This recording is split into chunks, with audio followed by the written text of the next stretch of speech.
I'd like to call this meeting to order, please. We need a roll call of attendance. Done. Need a motion to approve the agenda? So moved. Second. All in favor, say aye. Aye. And we have two discussion items tonight. We'll start with the testing. Yeah, thanks. Yeah, we thought would help us with kind of framing the discussion around a few slides in this PowerPoint, and just feel free to ask questions as we go, but we were going to split up talking about the COGAT. We understand there were some questions and you wanting to know how we use it now since it was a change in what we did from last year. So I'm going to let Mike kick it up with kind of the first part of that. Introduce everyone who's going to be presenting. Oh, sure. So we have Jen Israel, who is the GT coordinator, and then Mike Newbeck will be from the middle school kind of perspective, and Kirsten Bowens from more of the elementary. So this first slide is just really an overview of what we're going to be covering tonight. So one is, what does the COGAT actually measure and how will it contribute to the understanding of really student readiness? And number two, how is COGAT administered and to whom at this point in our district? And how do we share those results? And what have we learned thus far since we just started using the COGAT within the last year? And how will we be moving or be using it as we move forward? So really, the COGAT, remember, I know this is a lot of its review for you, but it is a cognitive abilities test. And it's to capture the ability of students, not necessarily the achievement. Right now we have MAP testing to look at achievement and so forth. This is really to look at ability of students, and it's really a part of a larger picture that we have to identify students that have the ability but not yet reflected it in achievement data. And then also the COGAT can be individually or group administered. And it also provides information for parents and teachers on how students learn information. But it will, as we talk about this, you'll also try to keep in mind, please, that this is really about a bigger picture, trying to understand the readiness. I want to stress the readiness of student learning, of what level is best to serve that student. It doesn't mean that level is the same level that they'll be at throughout their whole career in our district. We move kids throughout, even at the middle school and high school. Kids can move throughout, but this really gives us another data point in the picture of where kids are at and are they ready to make that move, because if they're not ready, then there's sometimes holes that need to be filled back in, and sometimes that can be harder for kids to do so, and then it catches up to them later. And so as we look at data, we really want to take a look at the overall big picture of each student. And for who takes the COGAT, the last year we set it up so it would be the first and fourth graders at that point. And so parents in other grades, if they were requesting it individually, then we would also administer the COGAT last year. This year, we're going to have students in first, third, and fourth grade. We changed that. It used to be just first and fourth grade. But because we are administering the NWA only at fifth grade, sixth, seventh, and eighth, there was a cost savings there. So in the assessment budget, we were able to work out so that the third grade group would also have the COGAT, which will be really nice, because then we'll have it for all of the students all the way from first grade to fifth grade after we've completed this year. We wanted to try to fill that gap as soon as possible. And then all students in grades 1 through 6 will then have had it after the 2018-19. So we'll have that information to look at for any of the kids, so it won't be just certain students that ask for it. So I'm really happy to see that. And also the administering the COGAT. The first grade students this year were given the COGAT on the iPads in group learning areas so that they could feel more of a comfortable setting and be able to just really sit on the floor or in little chairs, and so they could just really feel very comfortable about taking the COGAT. And we find now that kids are especially at the younger years, more used to using iPads or any kind of swiping. I mean, my grandson, when he was 3, he was trying to swipe the computer screens and, moving the books along. They're just so used to that. So we have the first graders taking the COGAT on the iPads. Now, the 3rd and 4th grade, they will take the COGAT in the computer in February and March. And can we go back just one quick slide? I just wanted to add a little bit around the administering for 3rd and 4th graders, just to give you a sense of what that involves. So with our students, they do take the test over 3 days. There's 3 subtests within the COGAT, so it generally takes 30 minutes, really tops, for each section, and we do that over a course of 3 days. But then prior to that, all students go through some practice examples of the questions with their teachers, just because it's a little different format than what they're used to. And so we want to make sure that they're familiar with the types of questions that they'll be taking. So they do get that preview and practice with their class, and then it's over 3 days with each of those sub-tests. So in terms of sharing the results, all families receive a paper copy, and that has the information specific to the student, and then there's a step-by-step guide to reading the results in terms of what that means. The results are shared or given out at conference time. Jenna's room was available at conferences at NIH last year as well as at Wildwood, and so parents receive their results there, and then certainly if questions and so forth are invited to contact Jen. And then in terms of working with our staff, so general enrollment teachers, special education, and intervention teachers have received to varying degrees and will continue to receive training on reading reports, what does it mean, and I can speak to OH. We didn't necessarily have all of our 3rd grade teachers last year get training because it didn't impact them immediately. So our 4th grade teachers, and then we'll be working with our 5th grade and 3rd grade teachers this year. So kind of designing the training around the grade levels that would be getting that information for their students as well. If parents weren't at the conferences, how did they receive it? I think they were mailed out, yeah. And then in terms of using the results, as Mike was talking about, it does give us an additional data point as we look at a variety of data points for our students in terms of finding where their strengths are and so forth. So in terms of that with 4th grade, we had 8 students who moved into advanced reading with that additional data point, and we had 12 students who we moved into accelerated math based on that additional data point. So those were pieces for us with capturing some other information in terms of our students learning that helped us with that. Students. Were there any students who were not, or who were moved down, or? No, in terms of moving down from, like, if they were in the accelerated math class, no. I think, just like we say, one test point doesn't, same thing with, if a student has been in accelerated math, for example, those are rare situations where we've had that, but that's always been a discussion where parents and teachers have started early on in the year in terms of, is this a good fit? So in terms of, I know you moved to 2 accelerated math classes. Did that, the 8 students into advanced reading, what size did that bring the class to? That class is at about 29 or 30. Okay.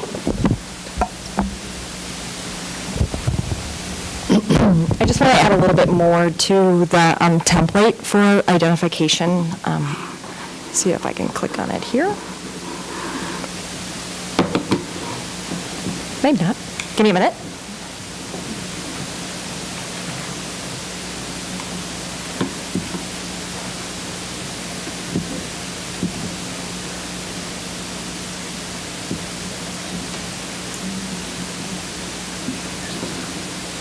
Works now. Thanks.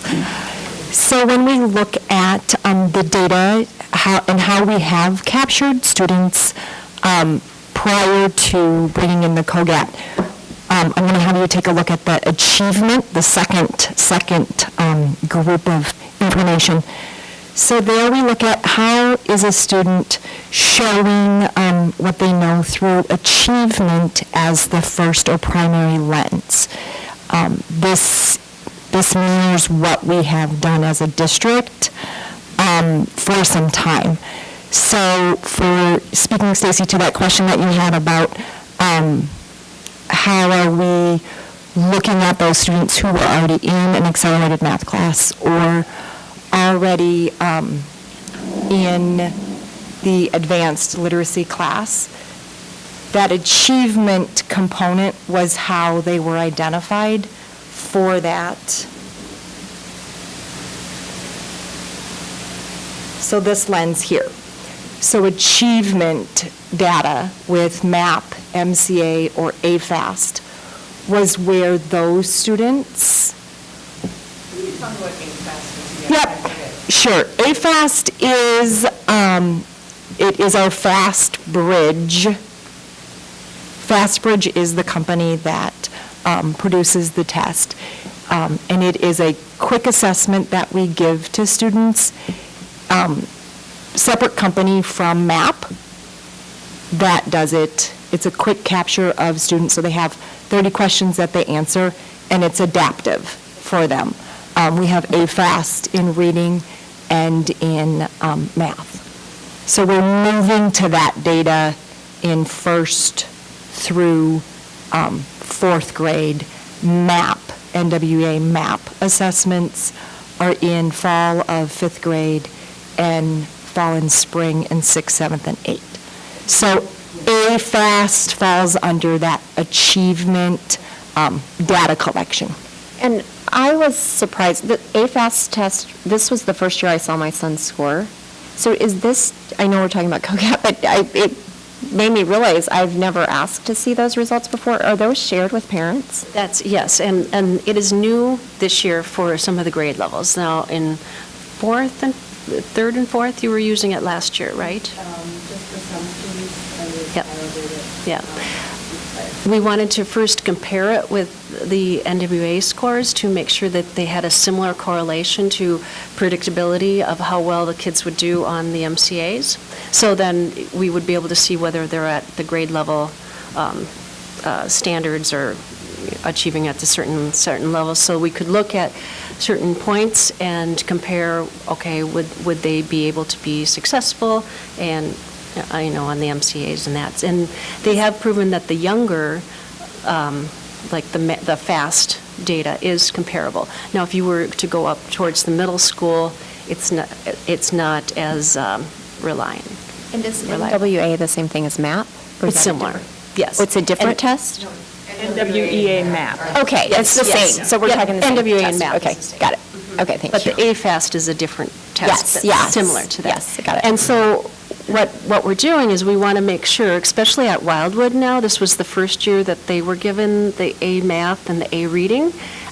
Before they had, they were called CBMs, where they would do quick assessments of where they were at. It's almost like just a quick read on fluency. But now they have more of the more information. It's more of an achievement test. And so we wanted to make sure the teachers really understood that information before we shared it with the families. And so at conference time is when the teachers will be giving the AFAST reading data and math data to the families and explaining it to them. And then also we'll send a letter home with them after that. But we just wanted to really make sure that they understood the data, first of all, and then they would be able to explain it to teacher or to parents and before they You'll have send a letter home on the AFAST? after conferences. Right. So that, for the families that maybe didn't come to conferences, so that they know also what the data means. And it's new for staff, and so we wanted to make sure everybody really understood it and was able to explain to what this means for their child. So. So just one more question on data points. So Are you done with all of those timed basic fact tests that all my kids did and panic attacks over? Okay, I'm just wondering if that was still a point or not. Okay, I'm clear now. Yeah, so that piece, I feel, looking at students with achievement data, I feel like is something that, as a district, we're really strong at, looking at achievement data on students. So that is that piece, how we're capturing that student who I would say has a talent for math or a talent for reading. So then when we cross over to looking at what is the COGAT providing us, here we're looking at ability as the first or primary lens, and then what are we seeing in that achievement data for us to identify that student as a gifted learner. So when we look at this, there's ability first, achievement as a support. Down here, it's achievement first, ability as support. COGAT breaks up their assessment into verbal, nonverbal, and quantitative. And in their guide, to capture a student who would or could potentially need math enrichment or acceleration, they recommend using the composite of quantitative and nonverbal. When we scroll down to see the reading, you will see that it switches to the V or verbal for that component.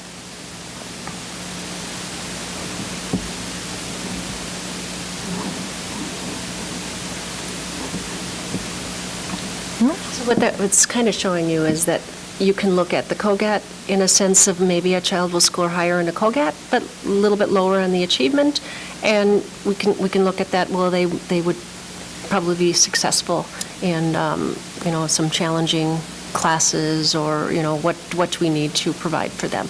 Or it could be the opposite. They could be higher in achievement and a little bit lower in the COGAT, and they still could be as equally successful in a class. So just it's one data point, the COGAT is, so. So, I'm sorry, just to go back, the kids who were already in accelerated all those years, none of them then dipped below on the COGAT, because you said you would have looked at the standardized test first, and then you would have looked at numbers for the COGAT? So all of those people met that number? So once a student is successfully placed in accelerated, either math or the accelerated English courses, you wouldn't back them out. Okay, so this is going forward. Right, this is going forward. Sure. Ideally, when you identify a student as a gifted and talented learner, you want to see, if we're doing our job right, we want to see that their COGAT or ability profile is there, and that we're seeing that too in their achievement data. So they should mirror each other. We do have, and this is not unique to our district, this is part of gifted identification, we do have across the nation gifted underachievers. So that component of their COGAT profile may be a very, very strong profile, but when we look at the achievement data that we have on them, we're seeing a disconnect. There, then we need to look as a district at what is that catalyst that we are providing that student to help emerge their abilities into achievement or into talents. But the students who are already in there had never had the COGAT, so that it's the opposite of that. But I understand what you're saying. What you outlined there is actually going forward. It didn't apply to this year. Okay. Right, we didn't exit anyone out of. Yeah, even if their scores didn't match what you had up there. Right, because they have been successful in that. I know. Okay, I think I got it. Okay, perfect. So this just outlines, again, where we were. First grade, we have, first grade, we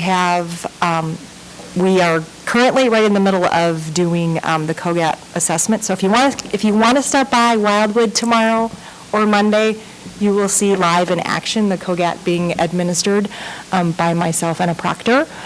So we'll have those results. that then we will be able to use this year for first grade. We have second grade results for all second grade students. I started in second grade this year with capturing students who were new to the district after our testing period last year, or new to second grade this year. I started with that audience of students right away in September to get their COGAT. So we have all students in second grade, we have that information on them. Third and fourth grade, that is to be administered in February and March. Fifth grade, we have their results from March of last year. And then we do have a collection of data on students who were parent requests from last year.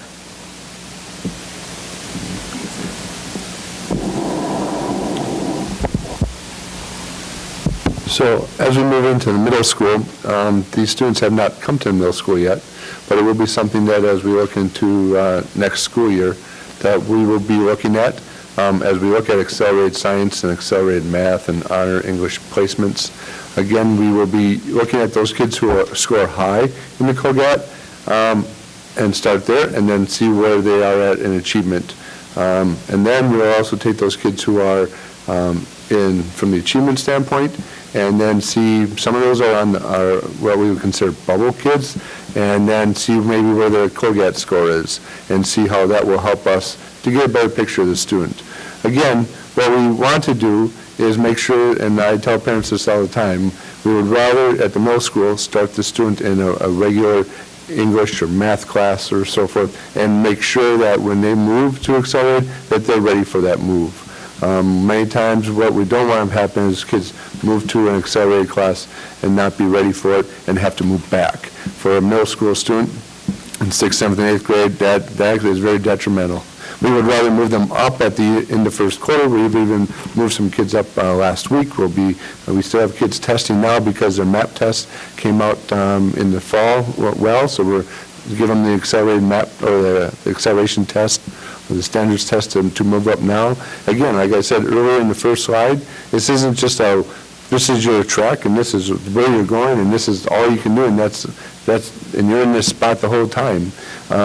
But as we move through the process of our schooling and our testing and our data points, some kids are going to move at different rates. And when they're ready, we want to be able to take as much data as possible and move them. And like I said, at the middle school, we're very good, I think, about making sure that when kids move, they're ready to move, so that they're successful in that next level. And we don't put them there and say, oops, well, that was a try, now we got to move back. It's just not something that we would like to do. We do have a benefit, actually, of that. They do a very good job, I think, at the elementary level, so that when they do get to us, many times the right kids are in those levels. But there are kids that will work on over the summer. They just kind of mature differently. They'll see things differently as they get older, and that's when we can use the achievement as well as the COGAT scores to make a better picture for us before we move kids. So it'll be interesting. I'm very interested to see how the COGAT, as we look at those kids who are considered bubble kids, will play into how we move kids. And that hopefully, and it should, capture more kids for those classes. So when you say a few kids moved this year, had they been given the COGAT for a certain reason? No, so no. No, they weren't given the COGAT yet. Those are strictly on achievement. They took the MAP test, either from their MAP test in the fall or in the spring, and they didn't come in the summer to take the test, or they did really well this fall, and they now have we're criterion based. So if you have so many scores at the 95th percentile or 97th percentile and higher, then we'll see where you're at, because maybe, again, you're at that maturity rate, or maturity level, I should say. So the COGAT has not been a part of our discussion yet, but it will be. And for new kids who come in, sometimes those are our hardest kids when they're new to our district, those sixth graders. We get a lot of new sixth graders and very little data for them. So a lot of times we may have, next year I can see us have them come in, take a MAP test and a COGAT test, just to kind of see their ability as well as their achievement, and using that to get a picture to get them started in a level. But then again, I always tell parents, this isn't where you necessarily will, this is where it'll start, but it's maybe not where it'll end. There's always a chance to move up as we go through, so.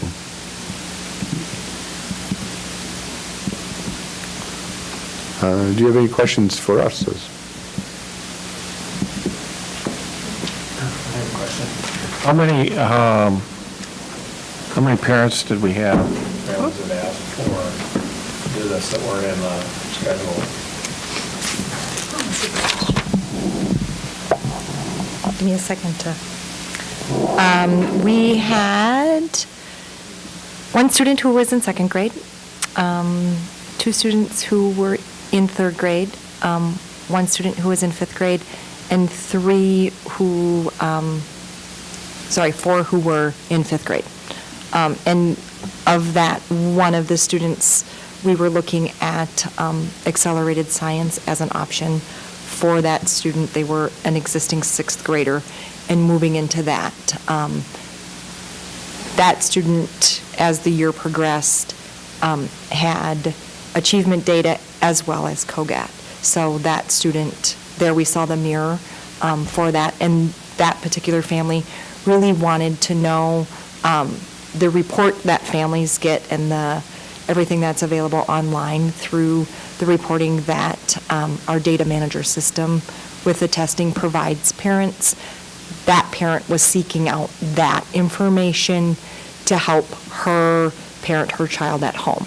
And I will say that is a nice piece of us assessing all students with it, is that, yes, this can be a tool to identify students for as a gifted and talented learner, but it really is a tool that gives us great information about all of our learners and how they learn.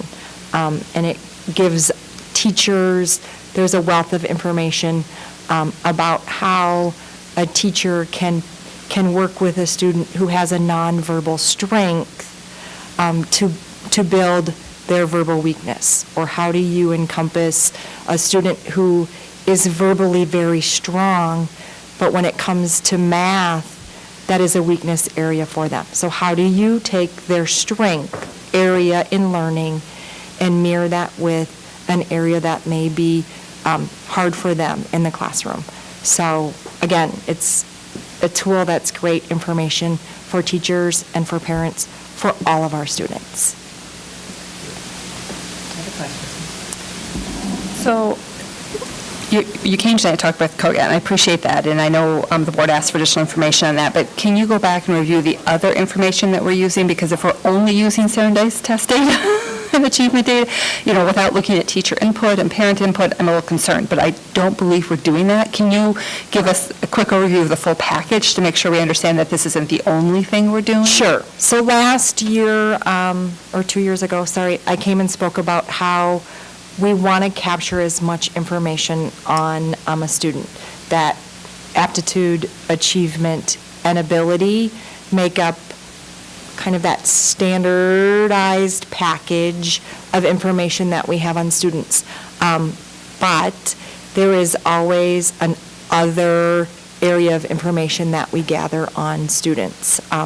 The piece that we didn't speak on there was the override, in that there may be information that doesn't fit the ability profile or the achievement profile on a student that we have in front of us that says, absolutely, this child is a gifted or talented learner.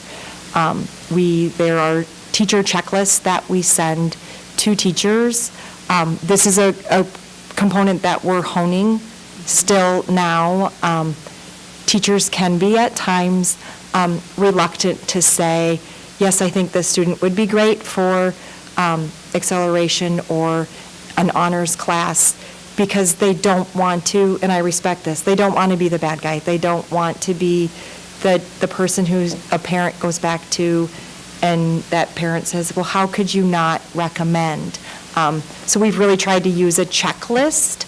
The checklist comes from out of UConn with Renzuli's work in gifted education, and provides a profile of what a mathematically gifted child looks like, what a reading, science, there's, I want to say there are 12 different breakdowns of a checklist for the teacher. The parent component, I do think, is, and when we look at that review process for the gifted and talented services, that is a piece that I think that we could still be looking at. How can parents recommend their child for another look, a sit-down of walk me through the data, all of that? How do we embrace that component with parents too? Also want to really work on our communication process of it, because we feel like we're working with Alice now on how do we get this information to families so that they see that, this is how we're looking at it for identification for gifted, or this is maybe what the scores would indicate. It doesn't necessarily mean that they would be identified as gifted and talented, but this is what they may have additional services because of this, or they may need this other support. So those are the pieces that we really want to look at with working with Alice and Jen, and she's been very helpful with how we can break that down for language for parents to say this is what they're looking for. So. So in your slides, you stated that there were 20 students who moved into accelerated programs because of the addition of the COGAT testing. So Was there some overlap on any of those? So, when you look at that criteria that we looked at, Right. They had the COGAT score and the achievement data as well. For math, there was also, we do a standards assessment, so there was that piece too. So what it sounded like to me, and I'm just looking for clarification Sure. or understanding, is that it appeared the way it was presented that the amount we're investing in COGAT financially, because Bill's at the table, so I have to ask a finance question. Financially, for what we're investing in COGAT, we found 20 additional kids. Or were some of the 12, 8 of those? Right, at most, we found 20 additional kids. And so how much is that costing us per child in the district when we've had a system that works really well already? You hate to miss any child. I'm not saying that those 20 shouldn't be there or anything like that, but can we continue to hone our existing system? But then you spoke of the additional information that COGAT is providing us, but I'm trying to think financially, because financially we're struggling. And if we're only identifying 20 kids and we're testing every child in the district, we've got, a statute that says we can't test more than 11 hours per year, or is it 10 at the elementary level? I've forgotten, I'm sorry. We've got that, we've got all these pieces, and it appears from what's been presented, we've added this COGAT test, and it's helped 20 students. And what's the cost in that? And is there a better way to do it for that price tag? Does that make sense? It also helps with it's not just for identification purposes. They use it for instructional purposes, but also one way that we were able to add that other component to it was because we are doing less testing with the MAP assessment. So then the students are actually, if you were to add up the hours, probably less testing during the time like that. So what we do is, with our assessment committee, we're always looking at what are we using and what is giving us the most information for that child to help them to grow in their learning in any area. And then we say, okay, no, we're not using this assessment, so let's get rid of that at this point, and maybe focus more in on this piece and this piece. And with the combination of the COGAT and the either MAP or the A reading or A math, is giving us a better picture of that child's learning. So it's helping us not just for identification purposes, but for actually working with the kids and their needs within a classroom. And that reference was just for 4th grade. So if we look at what we're doing in 2nd grade this year, and how did we use COGAT information under that same criterion that we showed you, this fall I worked with 41 students. So, and this is just in math. So 41 students that we looked at that had either through the achievement lens first and COGAT, or COGAT then achievement, then 25 of those students moved into a 1+ classroom. The additional students then work with me during win time. So there, we had 41 students that we were able to identify that needed something different than a regular classroom was able to provide. Again, that was just in the math component. The reading component, we have 30 students that we're looking at. So as we use this and it continues to spiral up, I do think that it is identifying more students for potential services than we would ever be able to capture under achievement alone. And also the equity piece of it, too. Right. That clarifies, thank you very much. I just want to add, too, the purpose of tonight was to talk about identification. They weren't going to go into how it's being used, so just want that to be clear, so we're trying to limit our questions, but I want, just for the record, I think it is important to know it does go beyond just identifying students. Right, exactly. And hopefully more so. May I ask one more question? So you've outlined who's getting it. Once a child has had it, is there any reason for them to take it again? Or can we say, okay, we've got that data on that child, and so then in years to come, then you will only have to give it probably in one grade? And that's something that we can look at. Or is there a purpose to giving it a Right. second time? So that piece of, if we look at ability, and that ability is ever-changing, it's not a fixed component of a child, and we do a first capture in first grade.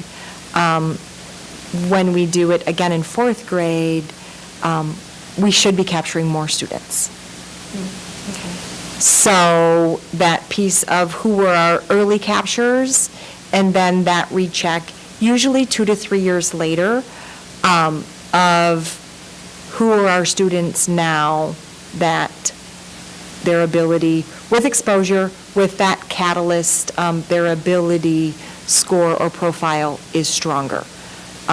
It is a great question. I do think that if we were looking at cost-saving measures, we could say, this is the grade that we're doing it. If it's a younger grade, I would caution that you would want a second dip in an older grade. I can't remember if it was a couple of years ago, Stacy, maybe, I think you were with me, it was a morning PTO. Was it PTO? Yes, this is what sparked all of this. It was a significantly uncomfortable meeting.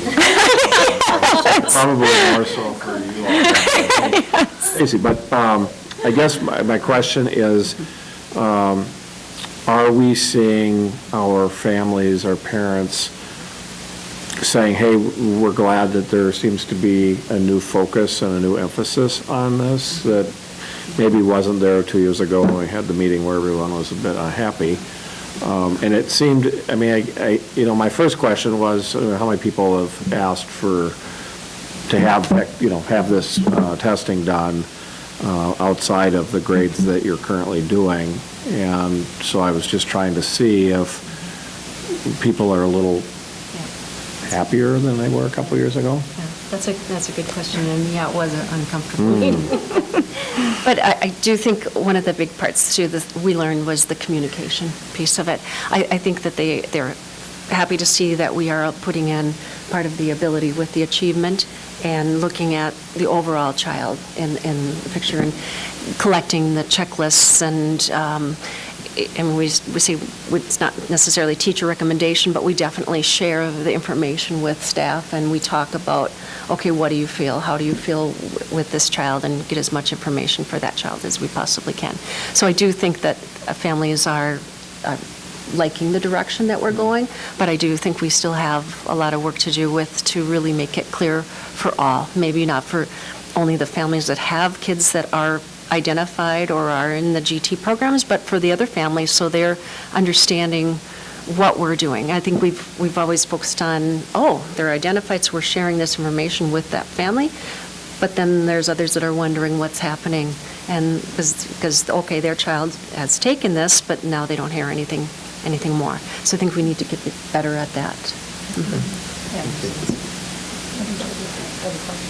So other than just improving communication, what's next with that, with the COGAT?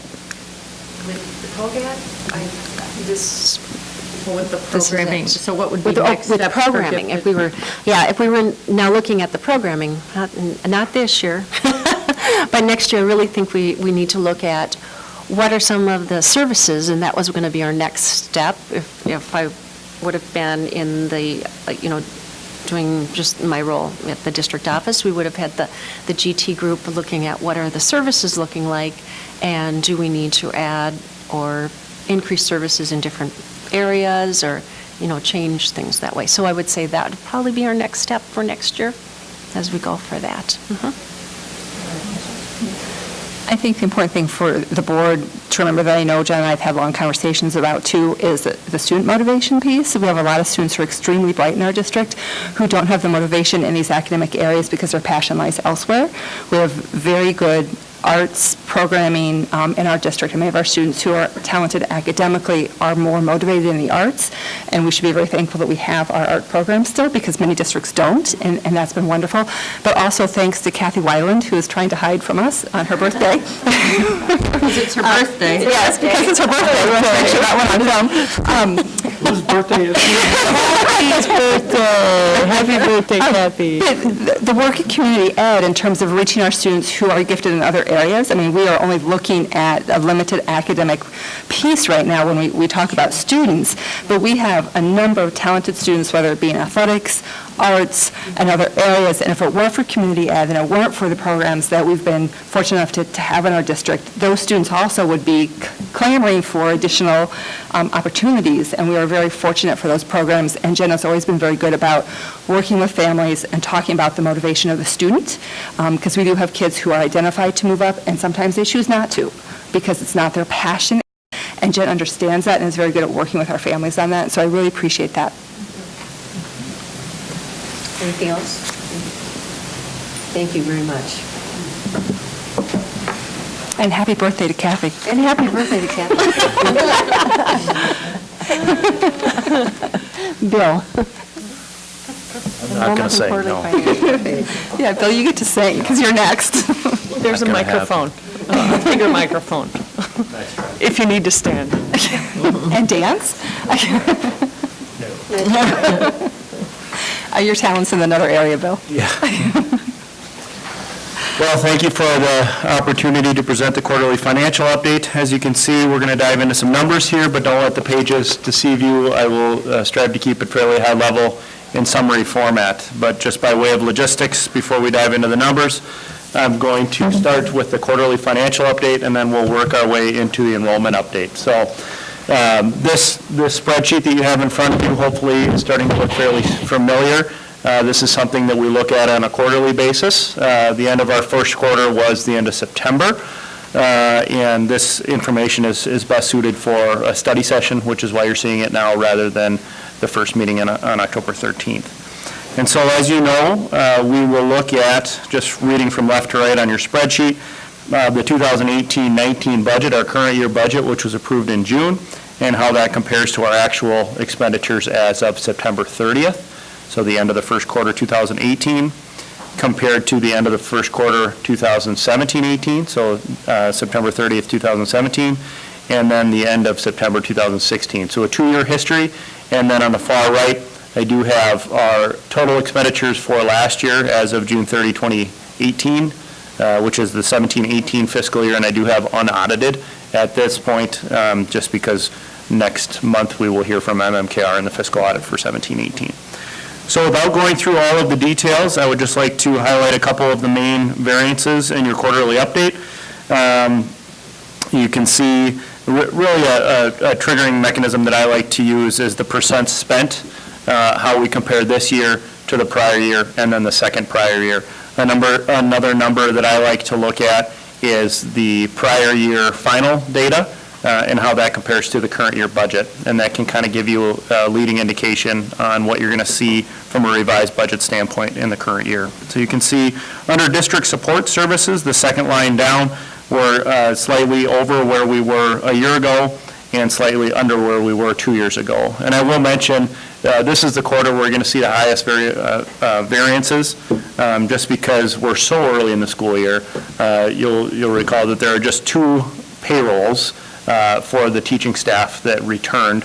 And so although we are a quarter of the way through the year, you're going to see the most variation in numbers after the first quarter. And really in the second and third quarter, things should start firming up. And so there's a small variance there due to some expenditures on some communications changes that we've had, and then also related to some expenditures on the operating levy. So you can see that there. Regular instruction, so obviously the bulk of our expenditures, as you would hope, is under the regular instruction, which is our elementary and secondary regular instruction. You can see we have spent 13.4% of a $19.7 million budget. That is up compared to 12.5 in the prior year. Okay, so this gives me a little bit of concern, and this is something that we will need to look deeper into, and this will need to be a part of the revised budget conversation in December and January. And here's why. We have spent $1.628 million in salaries and wages this year, and we have spent $606,000 in employee benefits this year, compared to $1.59 million in the prior year and $582,000 in benefits in the prior year. Now, in and of itself, that is a reasonable increase, but we did make significant expenditure reductions last winter into spring. Is there some budget creep going on here? And do we fully understand the impact of the reductions that were made? And so I will need to follow that closely. I know we did make some expenditure additions in July that we'll talk about here shortly, and how much is that factoring into what we see here. So this does give me a little bit of concern, in particular because if you look at the salaries and wages budget from last year into this year, 12.95 million compared to 12.64 million, we do need to see that number come down. Now, to further complicate this, if that's possible, you'll recall that last year we settled the teacher contract in the month of April 2018. We settled the 2017-18 and 18-19 teacher contract. Okay, so the contract was settled in April, and so the prior year actuals that you see here are not reflecting that retro pay. Okay, so that's another reason why there's variances. And was that pay included in this current one? It is. Because you pay it out in the future year once the contract is... Exactly. So the contract is settled. Okay. And so what you see here in actual expenditures reflects the settled contract, whereas last year to date, it did not, because the contract wasn't settled. And is the amount that essentially that they were making up for that first part of the year until the contract was settled, is that all included in this first quarter, or will it be spread out over the year? Ask me again, I'm not sure I understand. So the increase that they got in their salary that we're making up for because to make up until, from the months up until March when this contract was settled. It would have all come on one payroll. Oh, so it was all in this first quarter? No. It would have been, so the contract was settled in April. And so so it I was in believe the the retro pay was like in the month of May. So the fourth quarter of last year? It was in the fourth quarter of last year. So we're not seeing any additional from last year? No, there's not a large bump, but it is reflective of the salary settlement. Sure. And so I'm not going to remember the exact percentage, but the increase in salaries plus the increase in employer-paid health insurance is reflected here, but it wasn't last year. And so we will need to track that and see how that flows through. Going to the second page, under special education instruction, really any variances here are going to be due to timing on Independent District 916 payments, and you can see that we have spent $125,000 in purchase services compared to $73,000 in the prior year on purchase services, and the variance there is just timing on 916 payments. So when we received the invoices this year compared to last year is the reason for the timing, or the reason for the variance there. Nothing really of significant note on instructional support services. Pupil support services, so down slightly this year. You can see the 1.94 million in purchase services in the prior year under pupil support services. That's related to our transportation contract. Okay, so we'll need to track that forward, and what was the percent increase and how does that flow through in the current year.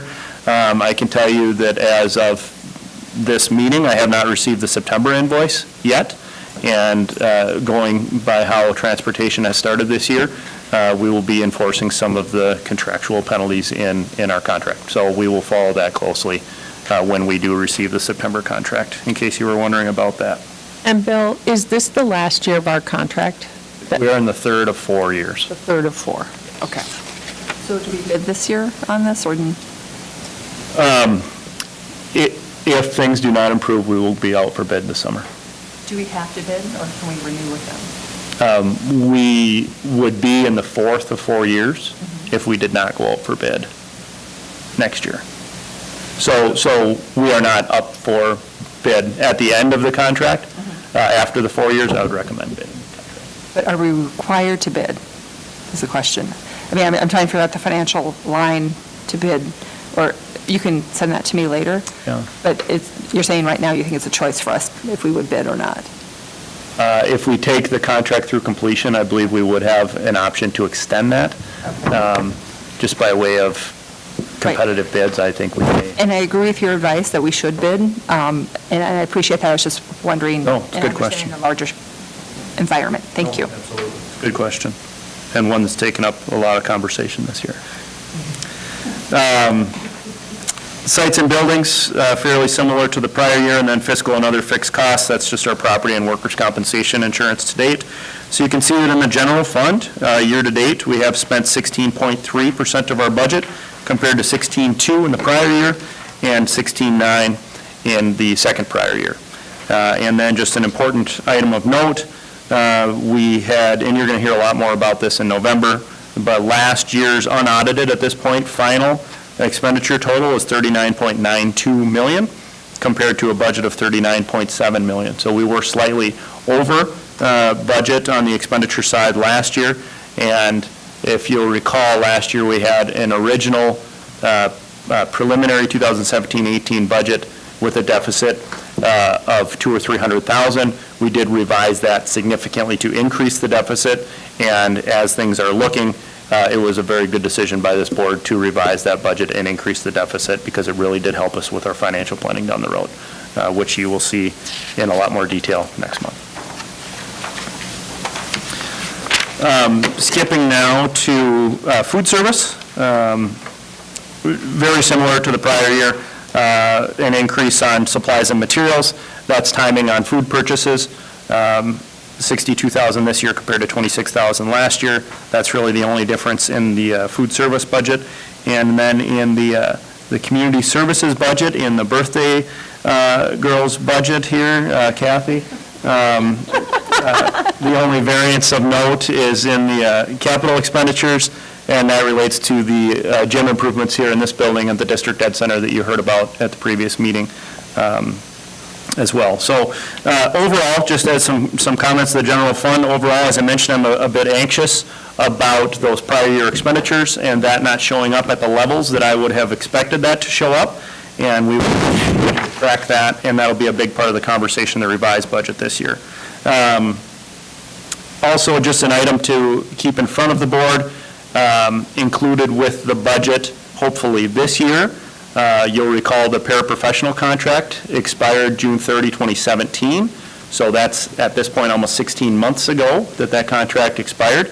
And so the retro pay, we talked about the teacher contract, when that contract is settled, we will have retro pay at this point for the entire year last year and then year-to-date this year. So that is a mounting number, and I wanted to make sure that that stays in front of the board as well. So that is a summary. Most likely, so you'll recall in the preliminary budget for this year, there was a slight deficit of around $78,000 or $80,000. In all likelihood, the board will be asked to approve a revised budget with a higher deficit number, reflecting our student count, which we're going to get to here, and then also a change in expenditures from the preliminary budget, reflecting some additions that we did make in August. So just the roadmap from here, as I mentioned, MMKR is going to come out next month. We have the Truth and Taxation presentation in December. Also in December, we'll look at some options and scenarios, or just some parameters on the revised budget, and then in January, I will bring the revised budget to the board for discussion item. You mentioned expenditure additions in July. What were you referring to? We did, so that partially relates to the enrollment, but we did make an addition of, in the neighborhood of $170,000 in August. And I'm reading from the board notes on August 17th. We added a 9th section of first grade. We added a .5 FTE at OH for some 3rd and 4th grade help, a .4 FTE at the middle school for math help, and then a .2 FTE at the high school for French help. Where are you reading from? The board notes from August 17th. 17th, thank you. That would be the consent agenda item, right? No, these were notes that came to you. Okay, all right. And they were related to first grade. Class sizes had gotten up to 27, 26. 28 at that point, and then, yeah, they were higher than any of the elementary grades at that point, and so it. First grade. But now they're down to closer to Metro, like 24, I believe. So, And then our French classes, if you recall, were up over 40. So we added that .2 to take care of that.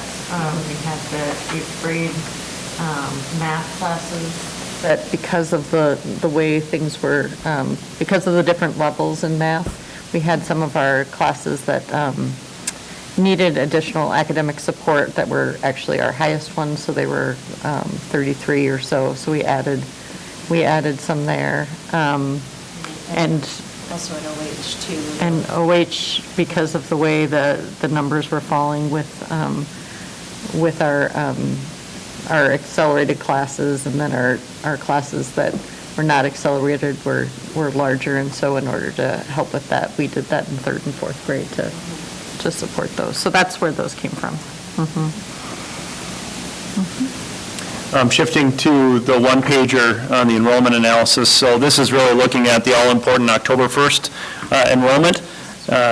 And so what we have here is really 4 main columns, and then you'll see the breakout by grade, and then the breakout also by building. And so just looking at K-12 in total, the first column on the left is our actual enrollment as of towards the end of the year. So I think I have May 15th on there.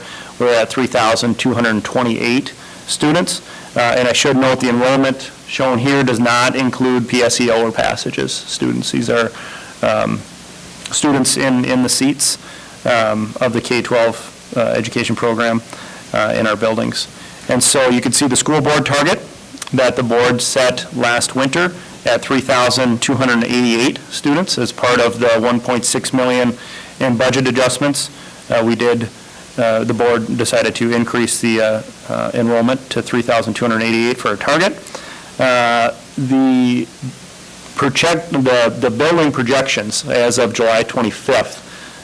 So this is really what those additions, or one of the main drivers of those additions from the August 17th board notes. The building projections as of July 25th were at 3,324. And you can see the breakout by building: 597 Wildwood, 683 at OH, 851 at the middle school, and then 1193 at the high school, for a total of 3,324 as of the projection as of the end of July. And then track that forward to our actual enrollment. As of October 1st, we're down to 3,290. And we are down slightly from even what we see here. I don't have the exact figures, but even from the October 1st enrollment count, and talking with Laura, I think we're down a few students from there. And so, just to summarize, we are right at where we were from a target standpoint. So we set the target at 3,288. we are right there, plus or minus a few students. We are down 34 students from the building projections on July 25th. And as I mentioned, when we were looking at the quarterly update, we'll factor in where our enrollment is and how that tracks through the revised budget. So the additional revenue that we thought we were going to see on that 3324 number, it's looking like we're not going to see that now.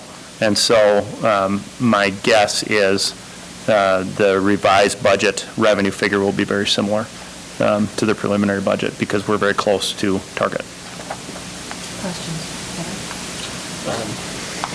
This isn't abnormal, this decrease, right? I mean, I think I heard a figure of 1 to 1.5% from your high water mark down, right? Yes.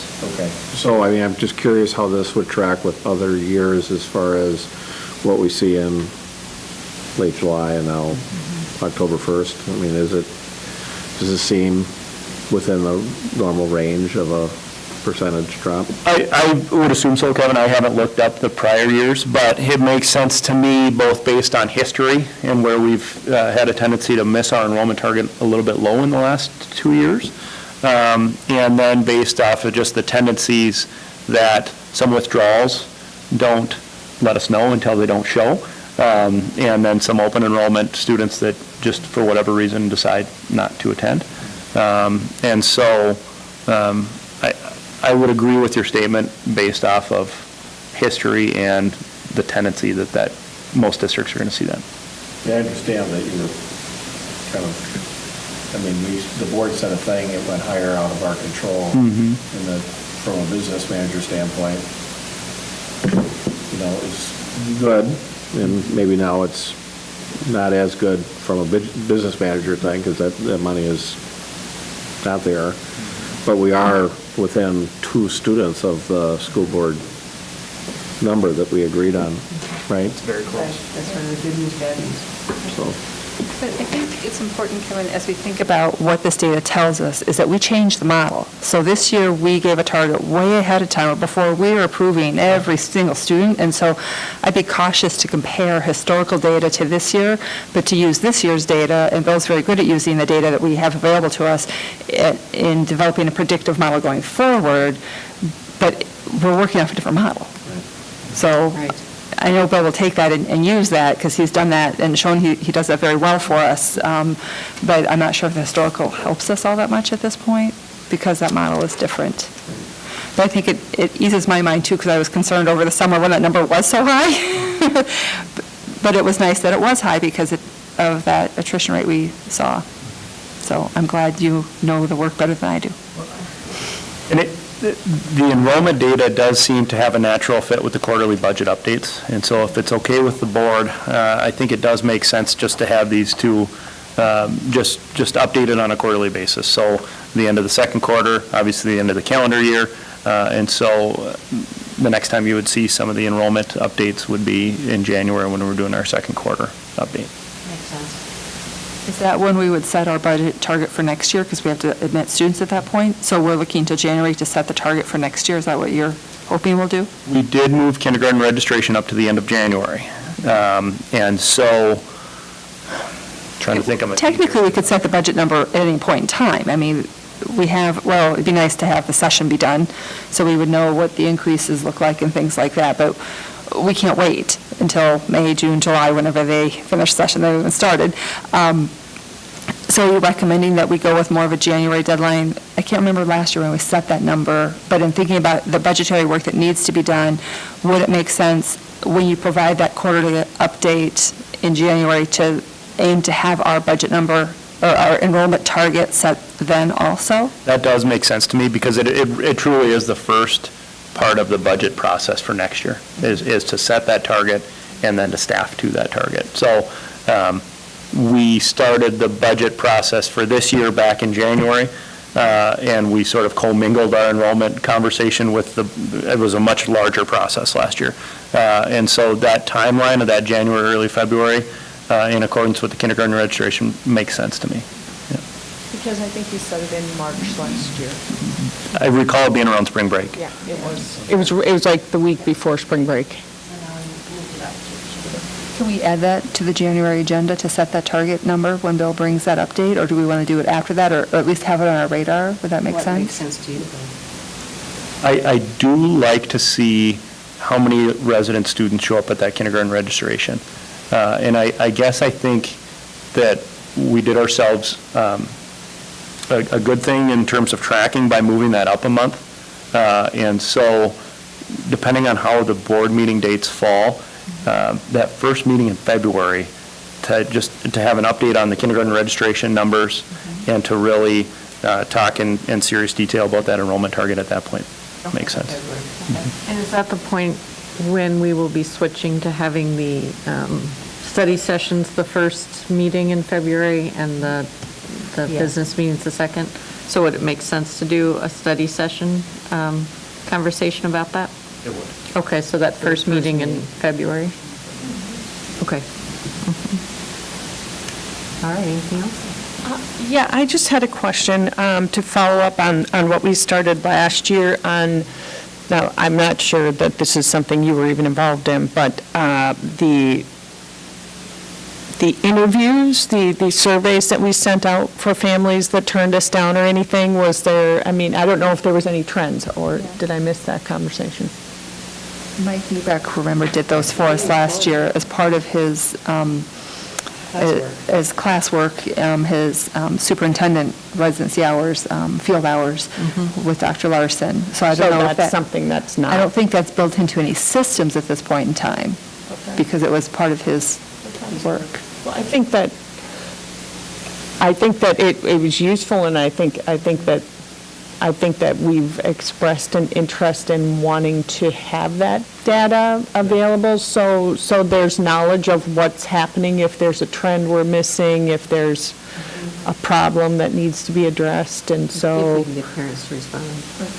Are you talking about the people who turned us down for open enrollment, or the people who left the district, or both? Both. I think it's both. Like, the down 34 from July is kind of interesting, it's the trend. It's 15 less in the high school. And we could make it really simple with the Survey Monkey, 3 questions and a spot for comments. I just think, I don't know, I think it seems like valuable information for us to track. We do give a survey, we continue to give a survey for when parents leave the district. I'm looking to Patrick, who could come and join us at the table as it's a work session. And it's not your birthday. And it's not your birthday, so it'll be a lot easier. Yeah, so we did create a survey that in all of the buildings, the office staff have that link, and they have a canned response that they send out to all of the families when they choose to leave the district. But I'm not aware that we're sending anything out to families if they just don't accept open enrollment. Or not. I think the reason most families don't accept open enrollment is a sibling doesn't get in.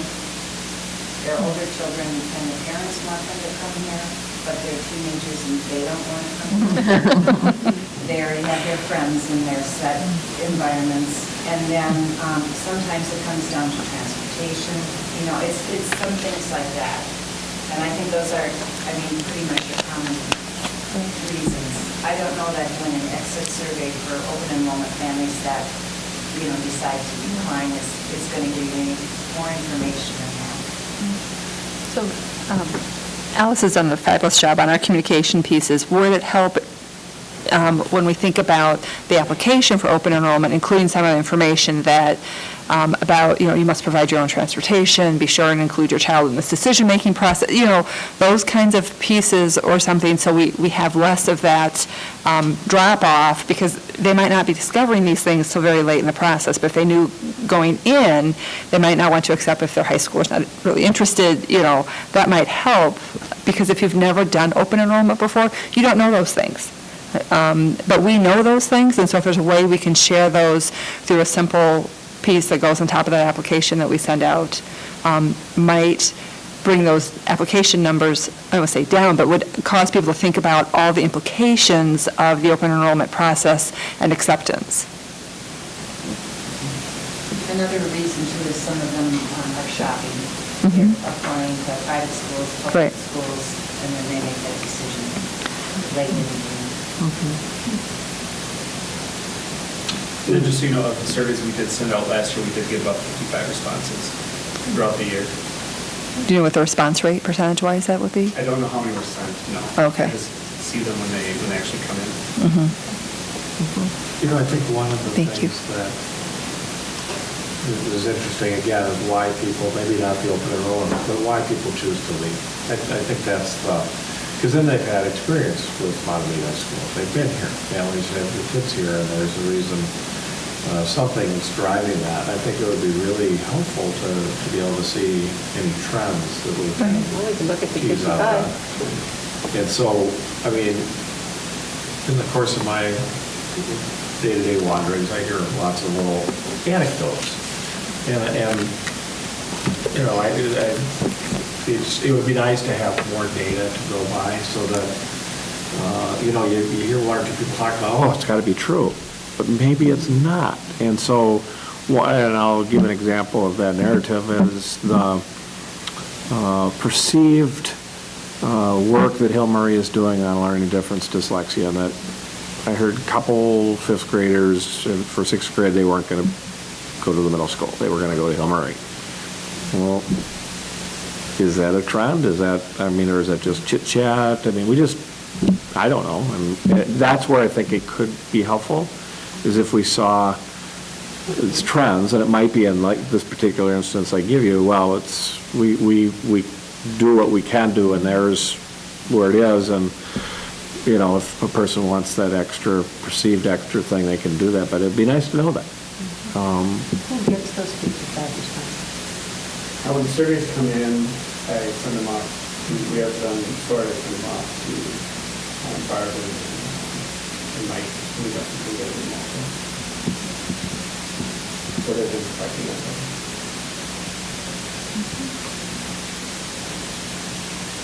Anything else? Take a motion to adjourn. So moved. Second. Thanks. Did you think something?